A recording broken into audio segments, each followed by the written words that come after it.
Gearing up for another 100-degree plus day here at the Adobe Ring Ranch. How is the vegetable garden holding up? Stay tuned.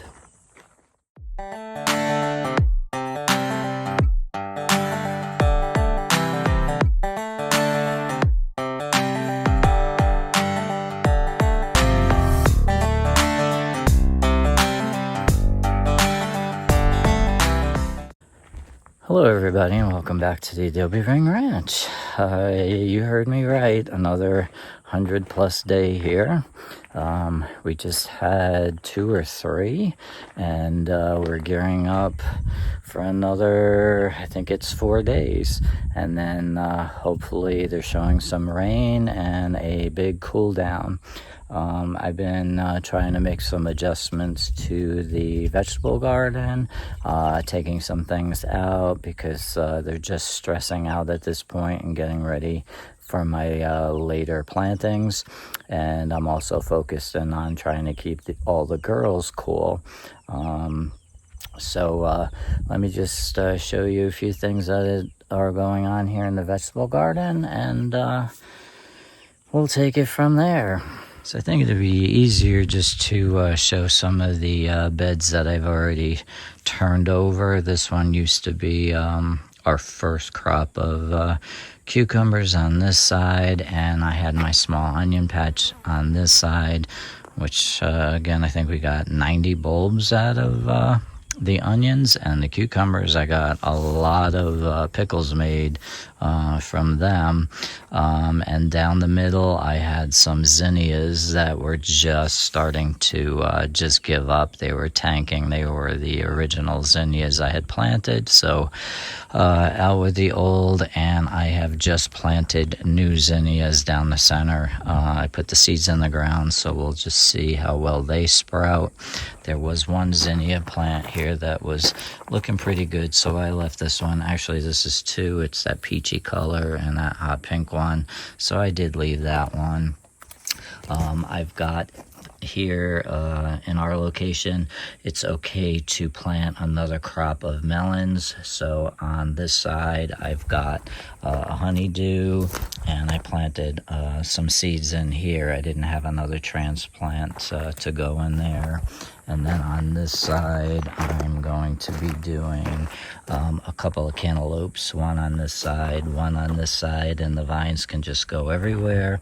And I planted a yellow squash here because my first yellow squash is starting to tank. So I figured, let me replace that. This bed is where those tomatillos were, and I had just about enough of the tomatillos. The one plant that did have fruit on it, the outer papery skin started to turn brown, but unfortunately all of the fruits on the inside either split or had major bug damage, so I completely gave up on the tomatillos. I ripped them out. I was having bug issues with my ground cherries, which I don't understand because last year we had no bug issues with them. So what I had done was I planted another crop of pickling cucumbers, one on this side and one on this side. These are 2 new varieties for me. I just had gotten the seeds. This one's going to be called Fancy Pack.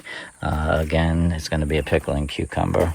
And this one was called National Pickling. So we'll see how well they do. And I did have some Swiss chard and some kale planted along the outside of this bed. They were not happy with me because I took away their shade, and as you can see, some of the older leaves were starting to brown on me, but the newer leaves are coming on strong. I did rework this bed. I put a top layer of cow manure and some good topsoil on top of this, and I fertilized it, and I covered it with some more mulch just to keep that moisture in. I've got the purple kale here. Again, not happy with me at the moment, and I wouldn't eat this now anyway because with the hot temperatures it would be kind of on the bitter side. But if I can keep this going into the fall, once the cooler temperatures hit it, the kale will taste amazing. I do have a few green ones that are making a big comeback here. So again, I'm leaving those. Over here was the watermelon bed, and I cleaned this one up real nice. I took out all of the watermelon vines and just cleaned things up a little bit, and I top dressed all of my pepper plants again with cow manure, some topsoil, just to help retain some of that moisture in these 100-degree temperatures. So I did remove all of the watermelon vines. I think we got maybe 9 watermelons, so that wasn't too bad. And I'm going to show you something that in the center here, what I had done was I just cut the vines off from the roots. I didn't want to pull the root out and disturb all of the soil here, but way back there, that little greenery is actually one of the watermelon vines that's trying to make a comeback. So I figured, why not? Let's leave it. So we still have our peppers in here, and like I said, I refertilized and I topped dressed with some cow manure, composted cow manure, and I stuck in a couple of French marigolds, which will only grow about a foot high, so that'll give me a nice pop of color later. These ones are the gypsy peppers. They're like a limey green to start, and then they turn a yellow, and then they turn this great red color, which is great. So you can actually pick them at any stage you want. And I left the amaranthus plants in the center just for that little pop of color. And I think this is looking pretty good right now, so hopefully I can keep the grasshoppers at bay. And all right, easy, sweetie. And of course, this is Miss Gidget's little playground under here. I let her out here with me when I am watering, so she gets a little fresh air and she gets her feet in the dirt. She's hanging in there. I think she's a little bit on the light side, and her feathers are a little ratty because she can't do her normal chicken things with her leg all messed up. But she does hang out here with me, and I'll let her inside in a few moments. What else do I have here? Something that I don't recommend anyone doing back on the East Coast. I had this big, huge eggplant, and here last year, I remember the eggplant to be almost like a tree. The trunk was like a tree trunk. It was really hard wood. It was crazy. So this one I had picked, I think I picked 7 eggplant, and I made that grilled eggplant parm. I have a video on that on our little site here.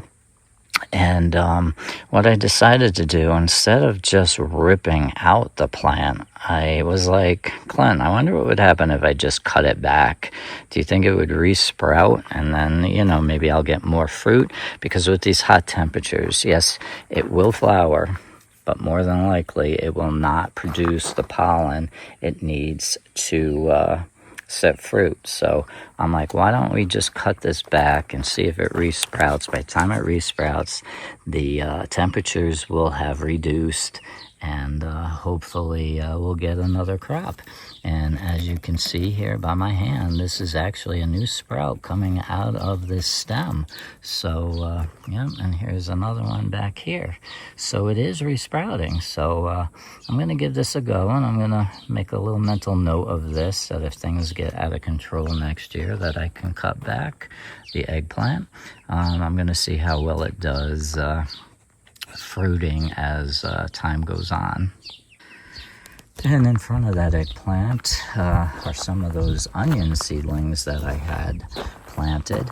I wish I would have spaced them out a little bit more, but they are starting to bulb up here, which surprises me because my first crop of onions are long gone already. So note to self, that I might be able to stagger my planting of onions and hopefully stagger my harvest.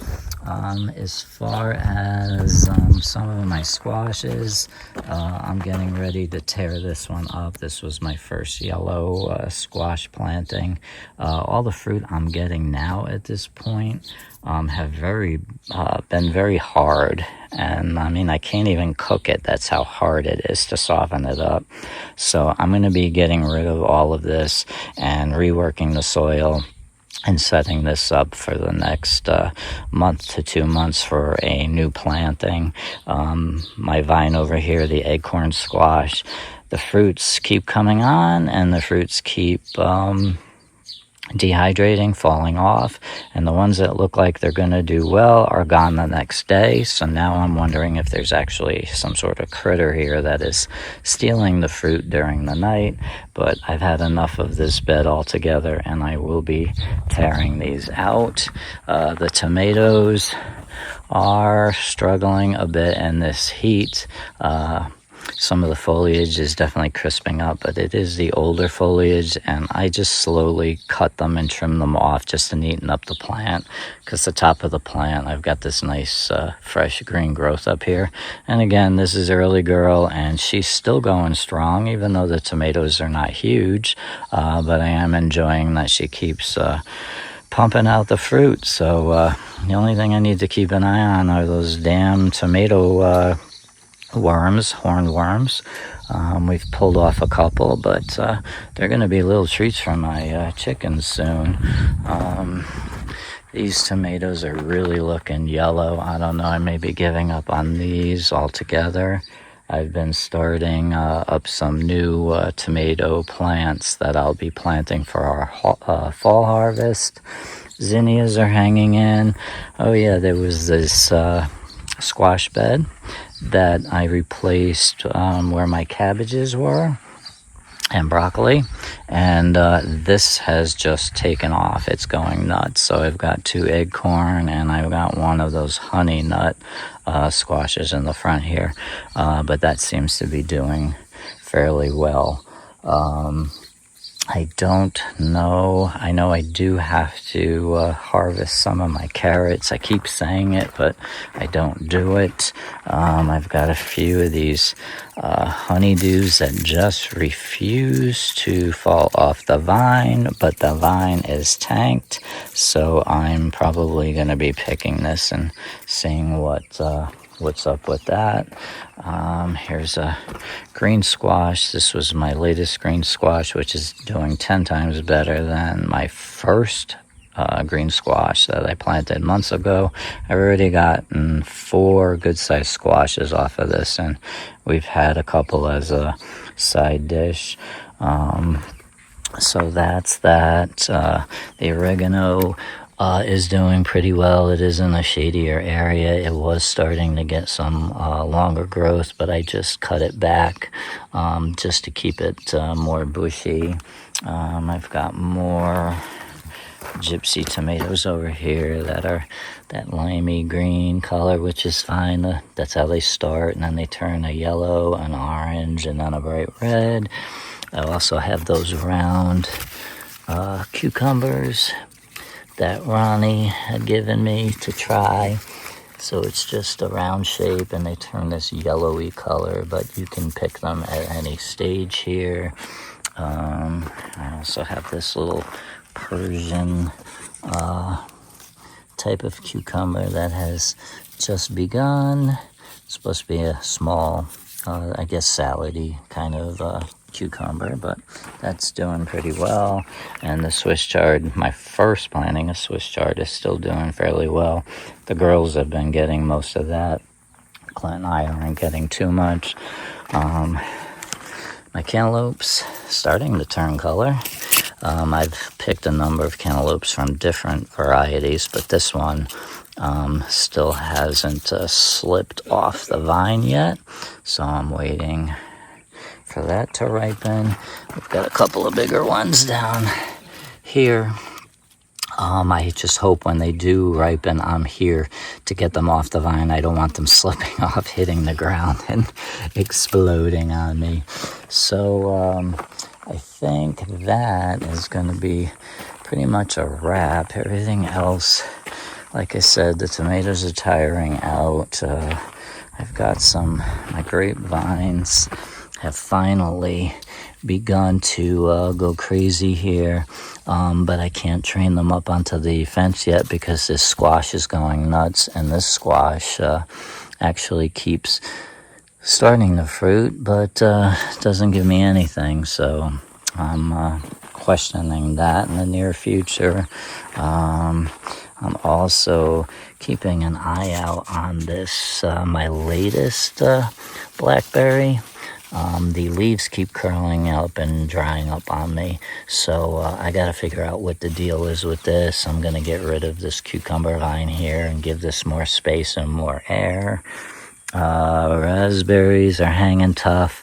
I'm just having issues with the damn grasshoppers with my raspberries. So again, maybe once I get out this cucumber, get some more air and light in here, I can focus in on the grasshopper problem. Blueberries, not so bad. They're hanging in there. Obviously no fruit, but right now I'm concerned with plant growth, so that's doing fairly well. My other blackberry over here, it did start to give me some fruit. I think Clint and I each had one little blackberry. These should be much bigger than this during her harvest time, but I wasn't even expecting to get this. And I'm also noticing that a lot of these are shriveling up. I'm not sure if it has to do with the heat or not, but again, I wasn't planning on any fruit at this time, well, this year I should say, because I had just planted this plant this spring, so it really should have a settling in period and get growing. As expected, some of my strawberries are hanging in there. Other ones are starting to crisp up.